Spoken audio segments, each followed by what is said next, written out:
we're going to head all the way back near the entrance to the first ladder that we did pass. Gonna put this off far longer than it needed to be put off, but we will head all the way back here and up this ladder where we can find more rocks to smash. And we will head down here and smash them. Probably a good chance one of these is going to have a Geodude. Just playing the numbers here. I thought it might. Hey look, a Geodude. Hopefully this other rock does not have a Geodude in it. Just trying to get through. I don't want to waste any more moves. I should probably switch Broman out. But here we can get a full restore.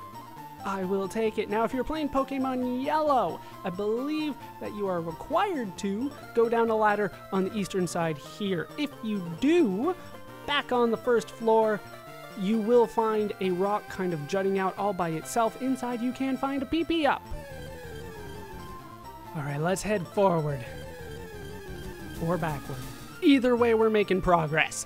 What we want to do is head back the way that we were going before. Now we can avoid these two ladders on the left here because we don't need them for the time being. What we want to do is head back pretty much the way we were going last time. So around here we go, and we will eventually go up that middle ladder because, as you might expect, that is kind of the proper way to go. So we will head up the central ladder and actually go the way that we're supposed to, which seems like the most convoluted path to actually get where you want to go possible. And it's pretty close. All right, we want to head all the way right so that we can circle up and back to the left. And eventually we will go where we need to go. A rock smash isn't really required if all you're doing is trying to get to the end. And we will head down the ladder here to the little secret section of the first floor where we can head down to the basement. And as you might expect, Pokemon availability around here has changed yet again. If you are playing the original red, Arbok will be here 5% of the time for you. If you're playing the original blue, Sandslash will be here 5% of the time for you in both of the original versions of the game. Raichu will be here 10% of the time, Parasect 10, Electrode 15, Marowak 15, Rhydon 25, Chansey 10, Ditto 10. If you are playing yellow, Golbat will be here 40% of the time for you. I'm sorry. Graveler will be here 15% of the time, Lickitung 5, Rhyhorn 10, Rhydon 10, Chansey 5, and Ditto 15.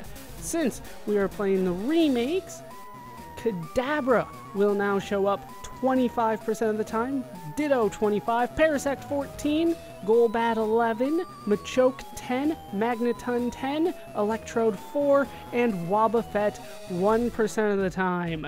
As you can see, there is fishing and surfing available here, but that has not changed since the first floor. All right, let's move on. This is where I start to get a little nervous. If you are playing yellow, though, I believe it's right around here, actually. There is a hidden item right there. It's a PP up for you. And that will be the last of the hidden items for yellow. We will head around here so that we can find ourselves a Max Revive to be sold. That's pretty much what I'm going to be doing with that. All right, we'll head down, and eventually we will make it to another little raised platform. Now, if you're playing red and blue, I believe it is somewhere around here, maybe a little bit higher, where you can find a rock that looks different from all the rest. If you look at it, it will give you an Ultra Ball. Now will be the last hidden item for you, and that is it for hidden items. So now I can relax a little bit more, except I know what's coming up. What we want to do is head down here. It's pretty much a straight path for you. There's not too much to confuse you here, except for possibly every Pokemon's attraction to Ditto, which doesn't make sense to me. All right. Here, we want to surf. We want to head over to the right. There is nothing further on the left. What we want to do is head here where we can find Pokemon that's out in the world. We can see it. That means it's a legendary, and I'm scared of taking this thing on. I need a different person in front, I can tell you that. I think I'm as ready as I'm going to be. Let's turn around and take on the best Pokemon in this generation. It's time to take on Mewtwo. Mewtwo, like I said, the best Pokemon in this generation. It has the best special stat in the game, based out of 154. And most Pokemon are kind of lucky to get over 100. But Mewtwo, best special stat in the game. It's pure Psychic type, so if you were playing the first generation of the game, there's not really a counter to Mewtwo, except hoping and praying that it doesn't kill you on the first try. Mewtwo does come at level 70, so it's really hard to level Mewtwo when you first get it. Fistimich is going to come out for me. Mewtwo has the second highest speed in the game, only behind Electrode, tied, I believe, with Alakazam and Jolteon. It's fast as all hell. It's faster than Fistimich. Fistimich is the same level. We're going to go for a fake out, though, because that gives me priority. And hopefully Fistimich is going to be my Psychic remover yet again. I do have a story about Mewtwo. I'm going to try to get it out. So, my friend and I, my best friend, way back when these games first came out, we were really into Pokemon. We had both completed our Pokédex at the time. Well, 150. We didn't have Mew, but we had 150. And we had a friend, a mutual friend, that was trying to... Really? You're going to go for a recover? That was trying to catch Mewtwo and couldn't do it. And we just kind of looked at him and said, use your Master Ball. And he said, well, I used that on Zapdos. And we're kind of looking at, are you serious? Okay, I am making Mewtwo look a lot easier than Mewtwo actually is. Mewtwo, to my knowledge, is still banned in online play. Maybe with the last generation, Generation 6, I haven't really paid attention after that. They brought it back, but at least until Generation 5, Mewtwo has been banned because Mewtwo is too damn good. And I am making Mewtwo look really easy here. For the record, in this generation, they did nerf Mewtwo's special defense by quite a bit. It's still pretty broken though. Still got pretty good special defense. It's the same as his regular defense though. All right, so anyway, our friend could not catch Mewtwo. There goes the Psychic, and that's the reason why this Pokemon's really, really good. But Fistimich can tank it. Fistimich has one hell of a special defense stat. How the hell did that happen? Once again, first generation of the game, Fistimich did not have that special defense stat to my recollection. All right. So I have won here. I've beat Mewtwo. I got paralysis hacks. I don't know how the hell I got that. Mewtwo has not been playing smart. I've won, so let me try to finish my story after I finish off Mewtwo. We'll just go ahead and finish off Mewtwo. We'll give you your full glory. Down goes the Mewtwo. Due to Nuzlocke rules, I cannot catch you. You're the best Pokemon in the game. Like, I want it so much. If you're playing the first generation of the game, though, I will admit, there's not much point in you catching a Mewtwo. It's not like you can use it against the Elite Four. You have to beat the Elite Four to get here, and then, well, there's no rematch for you. There's a rematch for us, though. All right, so my friend could not catch Mewtwo, asked us to come to his place.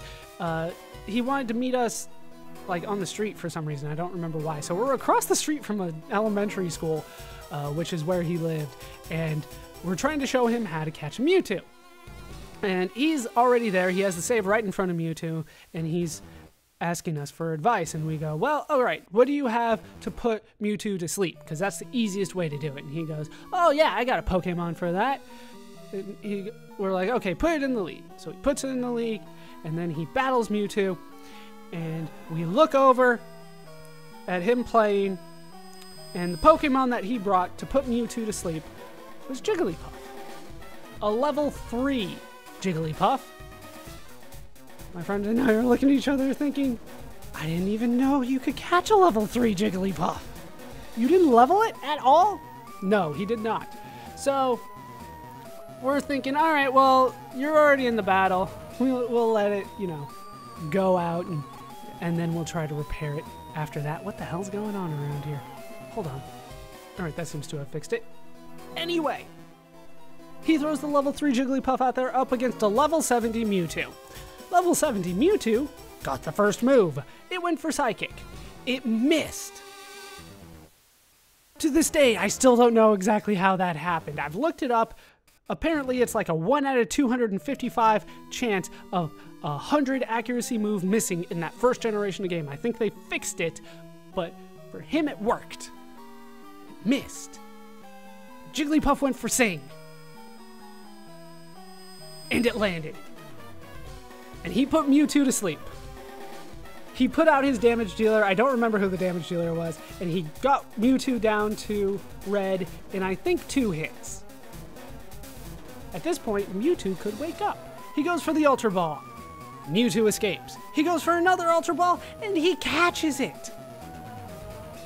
To this day, that is the most incredible thing that I have seen in Pokemon. Somebody catching a level 70 Mewtwo with a Jigglypuff. How the hell did that happen? Alright, either way, we are ready to go. We're actually done. If you're playing the original versions of the game, there's not much more that you can do. You're essentially done. But for us, there is more that we can do.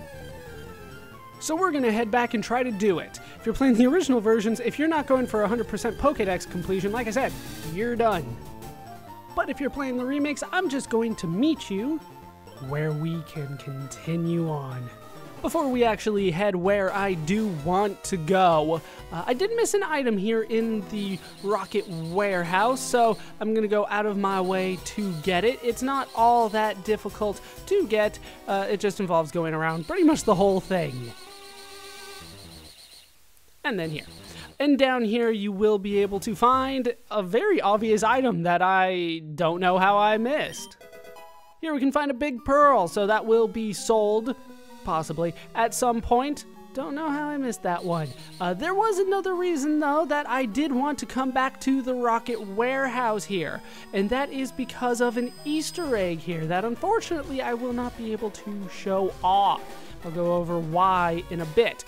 But if you talk to Gideon here, after you turn in the Sapphire to Celio, he's supposed to say, well, he's supposed to ask if you're Giovanni's son, to which you don't answer because you're a silent protagonist. And then he goes, oh, no, Giovanni's son had red hair, which implies that Red is, in fact, Giovanni's son. That was not an assumption that was made, at least by me, after the first generation, but apparently in the remakes, they did decide that is kind of the direction that they are going with that. So that is all taken care of. I'm going to take you guys on a little bit of a journey today because I have some fun things to talk about. Apparently, the reason that he is not saying that right now is because he does not think that I turned the Sapphire into Celio. If he did think that, he would mention that. So, funny story, as I head back in, the Sapphire is gone. It's not there. Link established with the Kanto region, and that's it. But when I talked to Celio, hello, Dumpus, I've been hearing rumors about you. Dumpus, what's your favorite kind of Pokemon? Bill is a Pokemaniac, so he loves every kind. Apparently, the first one he got was an Abra. I was a very lucky one to catch first. Celio kind of talks as if I did turn in the Sapphire. I did go into the Cerulean Cave, the unknown dungeon. So, at some point, I did turn in the Sapphire. So, not that that's really that big of a deal. However, it does become a little bit of a deal when I try to do what I really did want to do now, and that's head back to the Indigo Plateau. I guess this will give me an opportunity to show off what happens when you don't complete the Savai Island quests. What happens is they will not let you challenge the Elite Four here. I am so sorry, but you've wasted your time coming here. Lorelei of the Elite Four is absent, you see. As a result, the Pokémon League is closed for the time being. I broke the game! Again! I'm not entirely sure how. Luckily, I do have a workaround for this, but seriously, how the hell did this happen? I'm gonna blame me using Game Shark codes to get the National Pokédex. That's really all I can think of. But there was only one code that I found that would actually alleviate this. Hold on while I put it in. Unfortunately, the only code that I could find to even try to fix this problem is a walk through walls code. Unfortunately, it won't completely fix the issue here. If I were to actually step right there, it will take me into the Elite Four arena. However, the trainers here have not been upgraded. They are still the level 50 trainers that they were the first time we came here, and therefore are not particularly interesting to us anymore. Despite the fact that I can walk through walls, that doesn't seem to help the situation any. So what I am going to be doing, instead of taking on the Elite Four rematch, which is what I wanted to do for a finale, is I'm gonna head to the Trainer Tower, which is really only gonna end badly for me. I'm gonna do my best. I'm going to keep the Nuzlocke rules as best as I can, and I'm going to hope for the best when I get there.